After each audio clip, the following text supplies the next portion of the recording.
जय श्री कृष्णा। आइए सुनते हैं अगहन गुरुवार व्रत कथा। इसके श्रवण और पठन करने से दुख दरिद्रता दूर हो जाता है। श्री महालक्ष्मी माता की कृपा से सुख संपत्ति ऐश्वर्य प्राप्त होता है। मन की इच्छा पूरी होती है। श्री महालक्ष्मी माता के अनेक रूप तथा नाम हैं। भूतल में वे छाया, शक्ति, तृष्णा, शांति, जाति, लज्जा, श्रद्धा, कांति, वृत्ति, स्मृति, दया, तुष्टि, माता, अधिष्ठात्री एवं लक्ष्मी के रूप में स्थित हैं। उन्हें प्रणाम करते हैं। कैलाश पर्वत पर पार्वती, क्षीर सागर में सिंधु कन्या, स्वर्गलोक में महालक्ष्मी, भूलोक में लक्ष्मी, ब्रह्मलोक में सावित्री, ग्वालों में राधिका, वृंदावन में रासेश्वरी, चंदन वन में चंद्रा, चंपक वन में गिरजा, पद्म वन में पद्मा, मालती वन में मालती, कुंदन वन में कुंदंती, केतकी, सुशीला, कंदक वन में कंदममाला, राजप्रसाद में राजलक्ष्मी और घर घर में गृहलक्ष्मी इन विभिन्न नामों से पहचानी जाती हैं।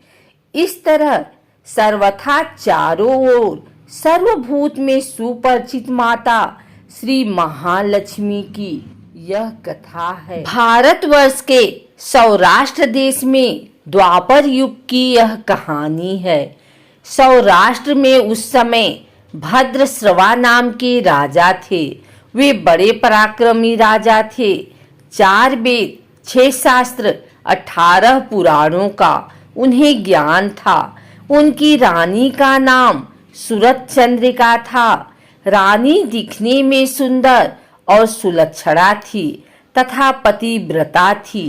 उन दोनों को 7 पुत्र तथा उसके बाद एक कन्या का वरदान मिला था। कन्या का नाम सांबाला था। एक बार महालक्ष्मी जी के मन में आया कि जाकर उस राजा के राजप्रसाद में रहें। इससे राजा को दुगनी धन दौलत की प्राप्ति होगी और वह इस धन दौलत से अपनी प्रजा को और सुख दे पाएगा। गरीब के घर अगर रहें और उसे धन दौलत प्राप्त हो तो वह स्वार्थी की तरह केवल अपने ऊपर ही खर्च करेगा। यह सोचकर श्री महालक्ष्मी जी ने बूढ़ी ब्राह्मणी स्त्री का रूप धारण किया। हाथ में लाठी लिए लाठी के सहारे रानी के द्वार तक पहुंची। यद्यपि उन्होंने बूढ़ी औरत का रूप धारण किया था, पर उनके चेहरे पर देवी का तेज था। उन्हें देखते ही एक दासी सामने आई। उसने इनका नाम, धाम, काम, धर्म पूछ डाला।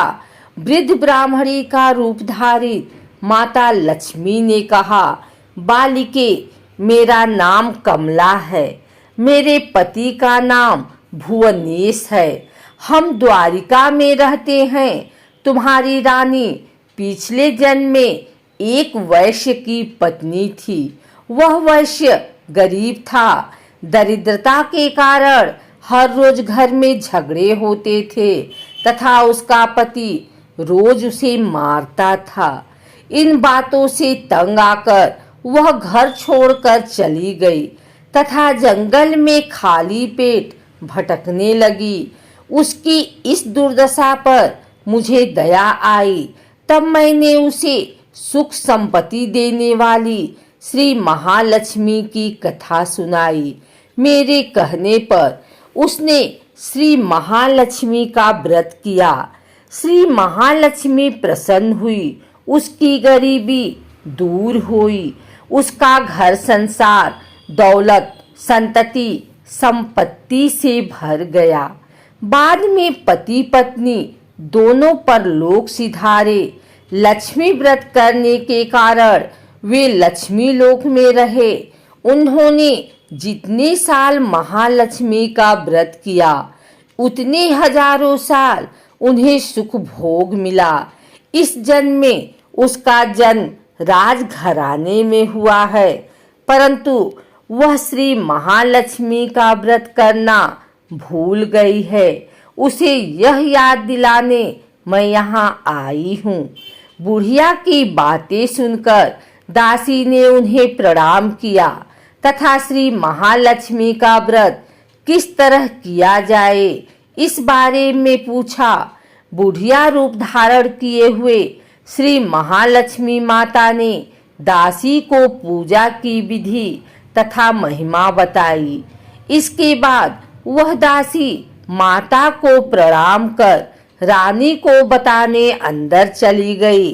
राज वैभव में रहते हुए रानी को अपने ऐश्वर्य का बहुत घमंड हुआ था। संपत्ति तथा अधिकार की वजह से वह उन्मत्त हो गई थी। दासी द्वारा बताई गई बुढ़िया की बातें सुनकर वह आग बबूला होकर राजद्वार पर आकर बुढ़िया रूपी श्री महालक्ष्मी पर बरस पड़ी। उसे यह मालूम नहीं था कि श्री महालक्ष्मी माता बुढ़िया का रूप धारण किए द्वार तक आई हुई हैं, परंतु रानी का इस कदर रूखा बर्ताव तथा अपना अनादर देखकर माता ने वहां ठहरना ठीक न समझा। वे वहां से चल पड़ी। राह में उन्हें राजकुमारी सांबाला मिली। उन्होंने सांबाला को सारी बात बताई। सांबाला ने अपनी ओर से श्री महालक्ष्मी माता से क्षमा मांगी। माता को उस पर दया आई। उन्होंने सांबाला को श्री महालक्ष्मी व्रत के बारे में बताया। उस दिन अगहन माह का पहला गुरुवार था। सांबाला ने परम श्रद्धा से श्री महालक्ष्मी का व्रत रखा। फलस्वरूप राजा सिद्धेश्वर के सुपुत्र मालाधर से उसका विवाह हुआ। वह धन दौलत ऐश्वर्य वैभव से माला माल हो गई। पति के साथ ससुराल में आनंद से दिन बिताने लगी। इधर श्री महालक्ष्मी का रानी पर प्रकोप हुआ। फलस्वरूप राजा भद्रश्रवा का राज्य एवं राज कारोबार नष्ट हो गया। यहाँ तक कि खाने के लिए लाले पड़ गए। ऐसी हालत में एक दिन रानी ने राजा से निवेदन किया, हमारा दामाद इतना बड़ा राजा है, धनवान है, ऐश्वर्यशाली है, क्यों न उसके पास जाएं, अपना हाल उसे बताएं, वह जरूर हमारी मदद करेगा। इस बात पर राजा भद्रश्रवा दामाद के पास आए। राज्य में पहुंचकर एक तालाब के किनारे थोड़ी देर विश्राम करने लगे। तालाब से पानी लेते आते जाते दासियों ने उन्हें देखा। उन्होंने विनम्रता से उनकी पूछताछ की। जब उन्हें यह मालूम हुआ कि वे रानी सांबाला के पिता हैं, तो दौड़ते हुए जाकर उन्होंने रानी को सारी बात बताई। रानी ने दासी के हाथ राज परिधान भेजकर बड़े ठाट से उनका स्वागत तथा आदर सत्कार किया, खान पान करवाया। जब वे लौटने लगे तो सोने की मोहरों से भरा घड़ा दिया। राजा भद्रश्रवा जब वापस लौटे तो उन्हें देखकर रानी सूरज चंद्रिका खुश हुई। उन्होंने सोने की मोहरों से भरे घड़े का मुंह खोल दिया, पर हाय भगवान, घड़े में धन के बदले कोयले मिले। यह सब श्री महालक्ष्मी के प्रकोप से हुआ। इस प्रकार दुर्दशा में और कई दिन बीत गए। इस बार रानी स्वयं अपनी कन्या के पास गई। वह दिन अगहन माह का अंतिम गुरुवार था। सांबाला ने श्री महालक्ष्मी का व्रत किया, पूजा की, अपनी माता से भी व्रत करवाया। इसके बाद रानी अपने घर आई। श्री महालक्ष्मी का व्रत रखने पर उसे फिर से अपना राजपाट, धन दौलत, ऐश्वर्य प्राप्त हुआ। वह फिर से सुख शांति आनंदमय जीवन बिताने लगी। कुछ दिनों बाद राजकन्या सांबाला अपने पिता के घर आई। उसे अपने घर देखकर सूरज चंद्रिका को पुरानी बातें याद आई। यह कि सांबाला ने अपने पिता को घड़ा भर कोयला दिया था और उसे तो कुछ भी नहीं दिया था। इसी कारण सांबाला को पिता के घर आने पर उसका कोई आदर आतिथ्य नहीं हुआ, बल्कि अनादर हुआ। पर उसने इस बात का बुरा नहीं माना। अपने घर लौटते समय उसने पिता के घर से थोड़ा नमक ले लिया। अपने घर लौटने पर उसके पति ने पूछा, अपने मायके से क्या लाई हो? इस पर उसने जवाब दिया, वहां का सार लाई हूँ।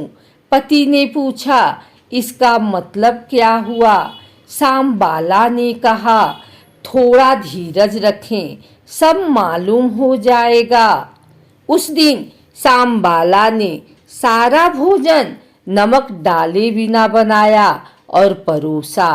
पति ने खाना चखा। सारा खाना नमक बिना था, इसलिए स्वाद न आया। फिर सांबाला ने थाली में नमक डाला, इससे सारा भोजन स्वादिष्ट लगने लगा। तब सांबाला ने पति से कहा, यही है वह मायके से लाया हुआ सार। पति को उसकी बात सही लगी। फिर वह दोनों हंसी मजाक करते हुए भोजन करने लगे।